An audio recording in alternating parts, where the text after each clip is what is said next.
Hey, check this out. We're going to try to make this one real quick. Today, we're going to take a look at several different pads, and we're going to talk about how to measure an old school goalie pad. So this is a question that came through on Instagram from Hayden Patterson. So Hayden, thanks for reaching out and asking that question. It's a great question. I've covered it a few times here and there randomly, but I figured let's just do a quick kind of DIY tooltip type video. So we're going to talk about these three. I have a couple other pads set aside that I'll show you that are different brands as well.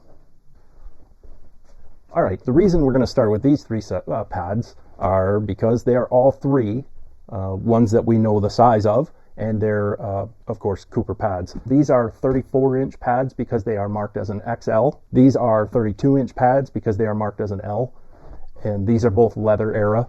And then you get into the mid-90s, the Reactor 5, and these ones over on the side here are marked as a 34-inch, and that's 86 centimeters to you in the metric world. So let me reposition the camera real quick and show you the simple, easy way, the best way to know and measure pads, especially when they're not marked. All right, it's actually really simple. You want to put your pad horizontal like this and basically just use a fabric tape measure. It's easiest this way. So the way I always suggest to do it is just come onto the inside of this outside vertical roll.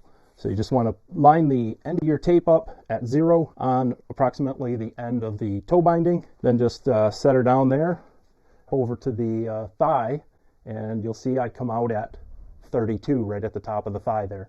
Now sometimes that's 1/4 inch plus or minus, but roughly that's the most basic way to do it. The reason I like to start at the toe is then with my hand I can kind of hold it to the contour here so that I'm not pulling it like this and making a triangle, which would be a different. So I can just kind of hold it there if I need to, and up at the top I come out at 32.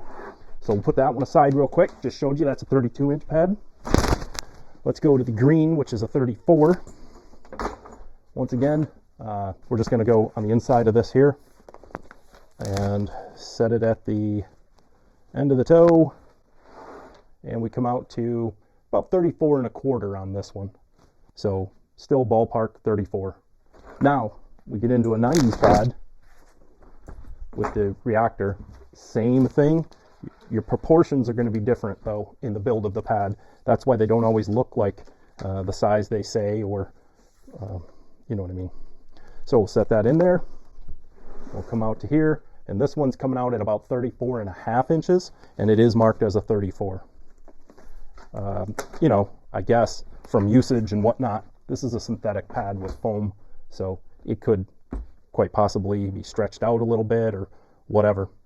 Now, just to show you that it works on other brands, here is a Louisville TPS.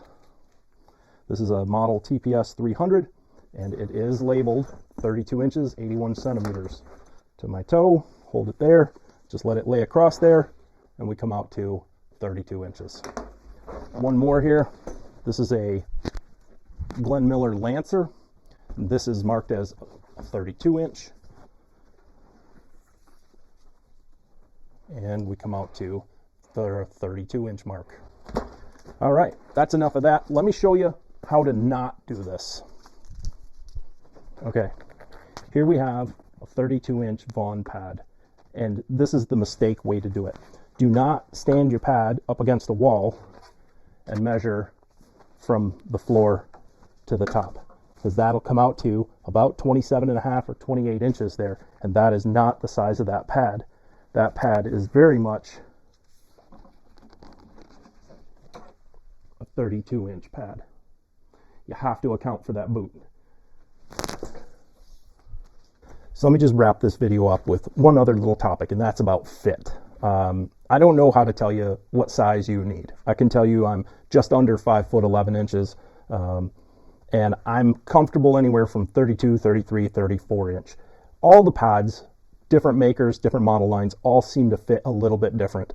I tell you, Glenn Miller pads, to me, always feel and look like they fit taller than they're labeled. And a lot of that has to do with how the boot cutout is. Remember, these older pads kind of sit over top of your skate, and then you're cinching them down with a skate strap, so you're pulling them down tight onto the top of your foot.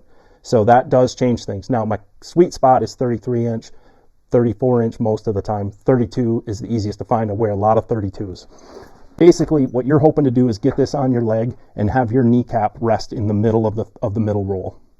So you want to have your kneecap, you know, centered here, because the concept is that this is going to bend with your leg and your knee is going to be in the middle, and this then comes up over the couple inches of your thigh. So you just have to play around. You know, there's really no other way to say that. Like, you have to get what feels right for you. And I know some people are like used to wearing modern gear that's, you know, 34 plus 2 or whatever. And so if they're looking at vintage, they think they need a 34, 35, 36. But modern pads fit and sit differently on your leg than vintage pads do. So anyway, that's it. Just a quick video. Hopefully you got some use out of this.